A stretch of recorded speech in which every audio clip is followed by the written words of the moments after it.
Hey guys, it's Alex here and it's Friday night out here in Hanoi, Vietnam. I just got back from gym, but I wanted to do a quick video just before the weekend to answer some questions, get some info out there about teaching abroad. So yeah, let me just crack into it, and I thought I'd just do it from the street here where it's quite cool. They've just put up all these Vietnamese flags, and you see a lot of Vietnamese flags in Vietnam. A bit like, I guess, the States I've heard is like that, you know, very patriotic in a way, you know, having all these flags everywhere. And it's really cool. It makes the alleyways look really interesting and quite cool in my opinion. They even put one just outside my apartment. That's it there. Number 7. So let me crack into some questions. The first question that we have today is from Shooter McGavin. Do you guys bother with travel or health insurance while over there? Now, I assume he means Vietnam because he commented on that video. And yeah, Vietnam, you don't have health insurance here with most jobs. So that's the case for Vietnam. It's a bit different to South Korea, where you get government health insurance, and the health insurance there is pretty good. Medical expenses are cheap anyway, and then you normally get 50% paid for by the government. And yeah, it's good because I had surgery there, and it only cost like a couple of $1,000s when, you know, somewhere else it could have been a lot more. I had a surgery on my ankle, double surgery. It was quite intense.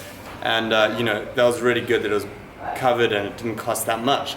But here in Vietnam, I don't have any right now, which I should totally get. I had travel insurance for like the first few months of my traveling since I left Korea, but I think it's run out now, so I totally need to get that.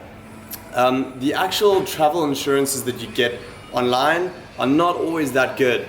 They don't cover everything. They don't cover theft unless you're like holding on to it and it's observed, and there's all these kinds of things. So when I go back to South Africa for a short while, I'm going to set up some long-term travel insurance, and then when I head back out here to Asia, that should be a good situation. So maybe if you can organize some kind of insurance back home, it might be a better option.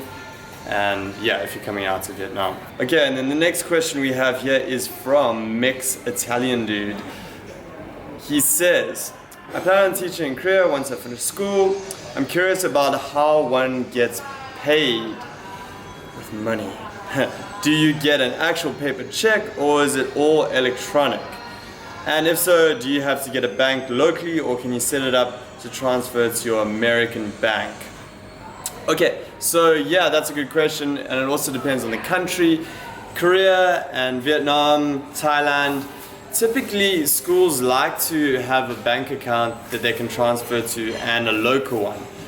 They don't normally do international transfers, but it does depend from school to school, country to country.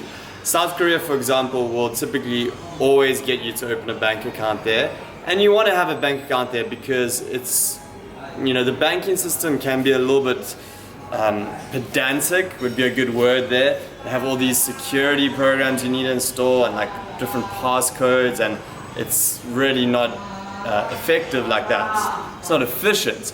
But you know, once you have a bank account set up, then you have a card typically that you can use. You can get a debit card that you can swipe. You can withdraw from all the ATMs, and you know, even use your card for taxis and buses and subways. So it's really nice system once you set up there. So definitely in Korea you're going to get a bank account. It's going to be deposited there, and then you can do transfers back home to your own country's bank, and that's typically not too bad. You can just do that at a small charge depending on which bank you're with. Here in Vietnam, some schools will open a bank account for you, but again, it's a bit of a hassle. If you're not staying for that long, they're normally going to pay you in cash. Most jobs here in Vietnam will pay cash, although I mean that's not entirely true, but a lot of them will. And if you do one of the longer term jobs, then maybe they might ask you to open a bank account. Alright, so that's it for now. I'm just going to do 2 questions, keep it short and sweet. And yeah, more for the weekend. Gonna go maybe do some exploring, go out, not really sure yet. But yeah, hit me up with more questions about teaching abroad, and subscribe, like, all that jazz. And yeah, I'll speak to you very soon. Peace.